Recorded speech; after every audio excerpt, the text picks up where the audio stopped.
Manager bailed home and set me up. The manager leaves for home without warning me that 6 trucks are supposed to be picked up tonight. I hope you don't screw up your national contract. Let me say right away, I know I can be a petty jerk, and I perfectly understand why I was never promoted to an official department head. Besides the fact that managing an entire department isn't worth a $1 an hour raise. Names have been changed for obvious reasons. For context, I worked for 6 years at an armored car transport company. I worked my way up from a route driver to a jumper, the person who goes into stores and banks for the money. Then I worked in the vault preparing cash for the next day, and finally, as the de facto vault manager. Officially, they never made me a supervisor, and you're about to find out why. This story takes place during the period when I was running the vault. Essentially, we were a large remote branch of the headquarters, which was about an hour's drive away. Almost 30 routes ran out of our branch, and we had no room for a garage to fix the trucks, which broke down constantly. If a truck broke down, it had to be towed to the main branch. If it was still drivable, the main branch would send an extra driver to drive it back to their place. This was about a year after I effectively took over the department. The vault staff worked the second shift, arriving around 1 p.m. and working until everything was ready for the next day. Usually, this was somewhere between 11 p.m. and 2 a.m. All management left the building exactly at 5 p.m., and as far as I could tell, they immediately turned off their phones and stopped checking emails. In their defense, if I were being paid $45K a year to manage a suburban Boston branch with nearly 150 employees, I'd do exactly the same thing. I interacted directly with various managers quite a bit. In 6 years, we had 7 branch directors, and during my 4 years in the vault, we had 5. We didn't get along with the last director at all. He accused me of stalling on data entry.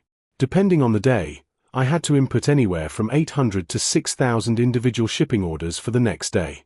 And all of this had to be done in the first 2.5 hours so the logisticians could set the routes. He said I was bad at my job and unprofessional. I might actually agree with the latter. I had a reputation as someone who takes initiative and makes decisions I shouldn't be making. Again, after management left, I was the most senior person there. Everything fell on my shoulders, and I didn't want the official responsibility. Eventually, the new manager sent out an email where he explicitly wrote, "The author is not the voice of reason in the vault." Unfortunately for them, they didn't want to hire anyone else, and aside from my crappy personality, I did my job very well. My strategy for covering my own ass was to send an email to all the managers, knowing they wouldn't read it, describing a problem, who and what it would affect, and proposing my solution. Realizing I wouldn't get a response that night anyway, I always ended the email in all caps. "This is how I plan to resolve this issue, and I will do so if I don't hear from management by the end of the shift." So, malicious obedience. One night around 9 p.m., the night shuttle truck arrives from the main branch. They unload several pallets of bills and coins, and I notice that 6 extra drivers came with them. 6. I walk up to the shuttle driver and say, "Garcia, what's with the crowd of drivers?" He says, "Dan wants to pick up all the trucks that Andy said need repairs. Andy sent you an email with the list of trucks." Andy had done no such thing. And this was far from the first time I suddenly had to shuffle trucks in the garage just to get even one out. We kept most of the trucks inside in a more or less orderly fashion, but because some blocked others, even a single swap was a major headache. I go straight to the computer and check my email. Nothing. I talk to the shuttle driver. He doesn't have a list either. I call the night manager at the main branch. He doesn't have a list. I call the branch manager, his deputy, the morning manager, the morning supervisors. Nothing. I didn't want to hold the drivers up so late for no reason. Usually, these are volunteers who work their route during the day and then stay until the shuttle leaves for the overtime. I write an email. To whom? All the aforementioned managers. Subject: Trucks to the main branch. Good evening, colleagues. Once again, a situation has arisen where I was instructed to send trucks to the main branch for repair without being notified in advance. To resolve the situation and not waste overtime, I am sending the drivers with the following trucks. And I list all the numbers. This is how I plan to resolve this issue, and I will do so if I don't hear from management by the end of the shift. Regards, author. Of course, for most people, these truck numbers meant nothing. But for our branch, these were the best trucks. Chargers for the scanners that actually charged the scanners, working AC and heat, decent hand trucks, and of course, the coveted cigarette lighters for charging phones. And by coincidence, these were the exact 6 trucks parked in the center of the garage that didn't require any shuffling to get out. I knew perfectly well which 2 trucks they actually wanted to pick up. They were about 30,000 kilometers overdue for an oil change. The radiator guards had been removed. The radiators were clogged with dead bugs. Because of this, they were constantly overheating. All that kind of stuff. I sent perfectly functional trucks to the main branch, where they ended up doing nothing to them because they were good trucks.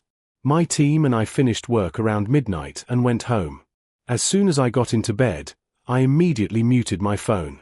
The branch opened at 4:30 a.m., and my first missed call was at 4:32, then 4:38, and then every 5 to 10 minutes until about 8 a.m.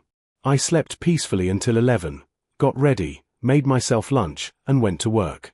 As it turned out, everyone was furious. And rightfully so.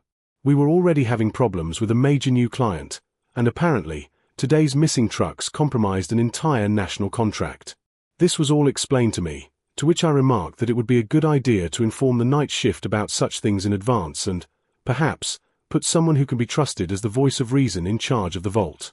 The new manager tried to fire me, claiming he could bring his 10-year-old son and he'd do my job faster and better.